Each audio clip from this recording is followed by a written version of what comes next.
बस एक निवेदन सबसे करना चाहूंगा, जितने लोग आस्था चैनल पर सुन रहे हैं, जितने फेसबुक यूट्यूब पर सुन रहे हैं और जितने बैतुल की पावन धरा पर श्रवण कर रहे हैं, उनसे एक बात कहूंगा। आपको लगता है कि केवल टेंशन में आप रहते हो, आपको लगता है कि चिंता में आप रहते हो।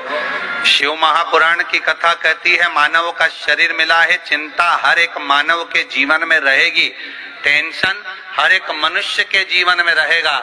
पर शिव महापुराण की कथा कहती है कि जैसे भगवान कृष्ण रुक्मणी को बार बार समझाते थे, उसी तरह अगर जीवन में कोई टेंशन आए, समस्या आए, तो शिव महापुराण की कथा भी बार बार समझाने का काम करती है कि ये जीवन में आएगा जरूर, पर निकल जाए। दुख आएगा, जीवन में समस्या आएगी, ऐसा नहीं कि समस्या नहीं आएगी, आएगी। मानव का शरीर है तो समस्या तो रहना है।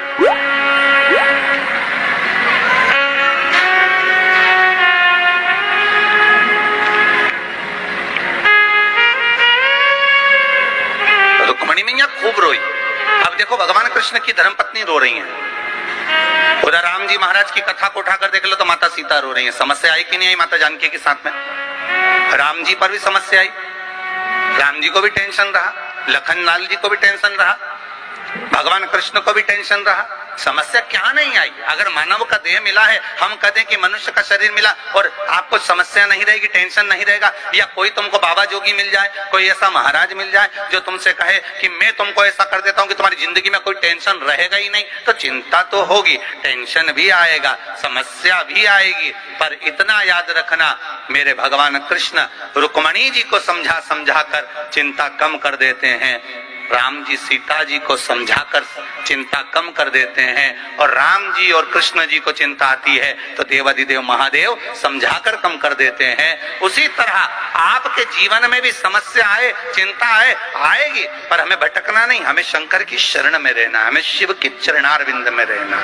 हमारा तो केवल इतना सा निवेदन है, अभी तक सारे ज्योतिषाचार्य को दिखा लिया, अभी तक सारे उपाय कर लिए, अब एक उपाय मेरे शंभू का जरूर कर देना, एक उपाय मेरे भोले बाबा का जरूर करना। कच्चा चावल जो होता है ना, इस चावल को पका लेना, ठीक है? और जिसकी भी राशि में मंगल हो महाराज, और विवाह नहीं हो रहा है, जैसे बच्ची 32 वर्ष की हो गई और कहीं का 35 साल का, कहीं का 40 साल का अगर हो भी गया है, तो एक प्रयास जरूर कर। मेरे शंभू पर विश्वास रखकर चावल को बिना नमक का पका ले, ठंडा कर ले, उसमें 21 बेलपत्र बेटी या बेटा जिसका विवाह करना है वो उसमें डाल दे। उस चावल को ठंडा कर बेलपत्र डालकर 5 शमी पत्र उसमें डाल दे, नाम और गोत्र, और उस चावल को ले जाकर किसी भी शंकर के मंदिर में शिवलिंग का श्रृंगार उस चावल से और बेलपत्री और शमी पत्र से कर दो। 7 लोटा पानी 7 भावर के लिए, और अच्छे वर, अच्छा घर, अच्छी धर्मपत्नी, अच्छा पति प्राप्त करने के 7 लोटा पानी चढ़ा दो, अपनी कामना कर पूजन कर चावल को वापस निकाल लो। शाम के समय प्रदोष के समय पर उस चावल का विसर्जन कर दो किसी भी नदी में। 3 से 3.5 महीने लगेंगे जी, मंगल विवाह पक्का हो जाएगा। ना अंगूठी पिनाना है, ना नथ पिनाना, केवल शिव पर विश्वास। शिव महापुराण में कोई ऐसा उपाय नहीं लिखा वेद व्यास जी ने जिस उपाय में धन लगता। पूरी कथा पूरी निकाल कर सुनिएगा, जब से कथा बाच रहे हैं लगभग 20-22 साल में, आप पूरी कथा कोई सी भी निकाल कर देखिए, यूट्यूब पर सब कथा डली हुई है। कभी कोई उपाय वेद व्यास जी ने ऐसा वर्णन नहीं करा जिसमें तुम्हारा 50,000, 25,000, 10,000, 20,000, 5,000, 2,000, 10,000 कहीं खर्च हो। बस केवल एक खर्चा जरूर है, वो तुम्हारे मन का खर्चा है, और इस चित्त वृत्ति को शंकर में लगाना है, विश्वास रखकर शिव का अनुमोदन करना। सूर्य को 3 अर्घ होते हैं, एक लाल चंदन का अर्घ कार्य की सिद्धि के लिए सूर्य नारायण को दिया जाता है, एक काली मिर्ची के पानी का अर्घ जब आप कोई एग्जाम में बैठ रहे हैं, कोई परीक्षा में बैठ रहे हैं और आपको उसमें उत्तीर्णता चाहिए, या मेरा ये काम सफल चाहिए, या अदालत में केस चल रहा है उसको निपटाना है, तो काली मिर्ची के जल से सूर्य को अर्घ दी जाती है। तो उस जल के अर्घ से व्यक्ति का काम तुरंत 1.5 महीने के अंदर सफल हो जाता है। काली मिर्ची के अर्घ का इतना प्रमाण। तीसरे नंबर पर है बेलपत्री के जल का अर्घ सूर्य को दिया जाता है। बेलपत्री के जल का अर्घ कौन देता है? जो बहुत बीमार पड़ा रहता है, जिसको कुछ ना कुछ शारीरिक कष्ट चलता रहे, कभी घुटना, कभी कमर, कभी पेट, कभी ब्लड प्रेशर, कभी शुगर, कुछ ना कुछ चलती रहे, तो वो लगातार 1 महीना बेलपत्री के पानी का अर्घ सूर्य को देता रहे, उसको रोग से निवारण हो जाता है, रोग से मुक्ति। सूर्य अर्घ क्यों प्रधान? जैसे शंखों की प्रधानता होती है कि गणेश शंख आता है, शंख अलग अलग होते हैं, राक्षस शंख होता है, गणेश शंख होता है, विष्णु शंख होता है, दक्षिणमुखी शंख होता है, नारायण शंख, ब्रह्म शंख, शंख अलग अलग होते हैं। गणेश शंख के अंदर चांदी का सिक्का डाल दो, उसमें पानी भर कर रख दो, सवेरे सवेरे पानी, जिसको कम सुनाई देता है उसको आचमन कराओ, पानी पिलाइए, मात्र 15 दिन के अंदर श्रवण शक्ति बढ़ जाती है महाराज। उस बच्चों की जिनको सुनाई कम देता है उसको सुनना चालू हो।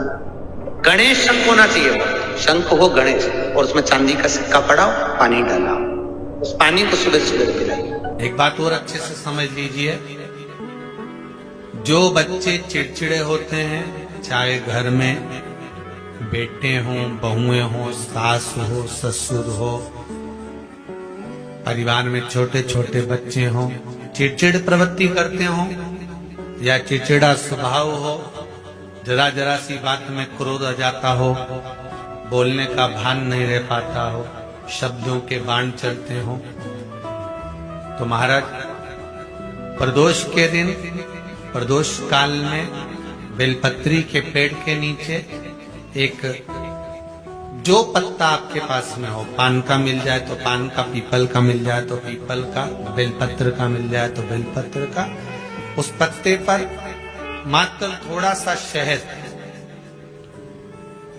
और 7 दाने चावल के रखकर घी का दिया लगा दो महाराज, और थोड़ा सा जल हाथ की अंजलि में लेकर भगवान देवाधिदेव महादेव का स्मरण कर कि इस बेलपत्री के वृक्ष के नीचे माता लक्ष्मी, पार्वती, सरस्वती विराजमान है। इसी बेलपत्री के पेड़ के नीचे मेरे देवाधिदेव महादेव का 12 ज्योतिर्लिंग का स्वरूप प्रकट है। उनका स्मरण कर जल चढ़ा दीजिए और उसका स्मरण कर लो जो चिड़चिड़ प्रवृत्ति करता, क्रोध करता, जिसको बोलने का भान नहीं होता हो, सम्मान नहीं देता हो, अपशब्द कहते हैं, उनका स्मरण कर आप छोड़ेंगे। एकदम एक प्रदोष करेंगे, दूसरे प्रदोष तक तो आपको कोई दिक्कत ही नहीं। 2-3 प्रदोष कर देखिए, बाबा कृपा करें। जया विषहरा श्यामली बारी, जिसको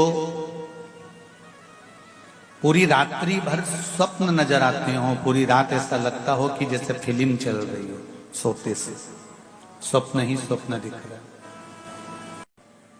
रात में चावल की कटोरी, एक बाटकी में, कटोरी में थोड़ा सा चावल, कहीं पर भी कक्ष में जहां सोते हो उस भूमि पर कहीं पर भी रखकर, जया, साथ में बोलेंगे शिव जी की 5 बेटियों का नाम, जया विषहरा श्यामली बारी दौतली देव, ये 5 बेटियों का नाम लेकर शंकर भगवान की उस कटोरी का स्पर्श कर रात्रि को आराम से सोइए। फिर दूसरे दिन उस कटोरी के चावल को कहीं पक्षियों के लिए जया विषहरा श्यामली बारी और दौतली का नाम लेकर डाल दीजिए।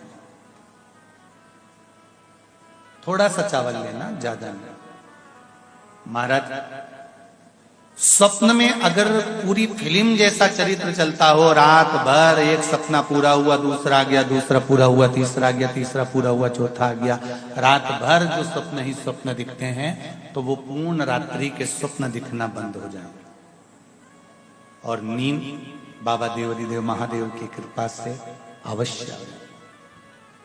पर तार फैलाओ तो स्विच भी लगाना, बात ध्यान रखना, जरा दिल से करिए शिव की बात।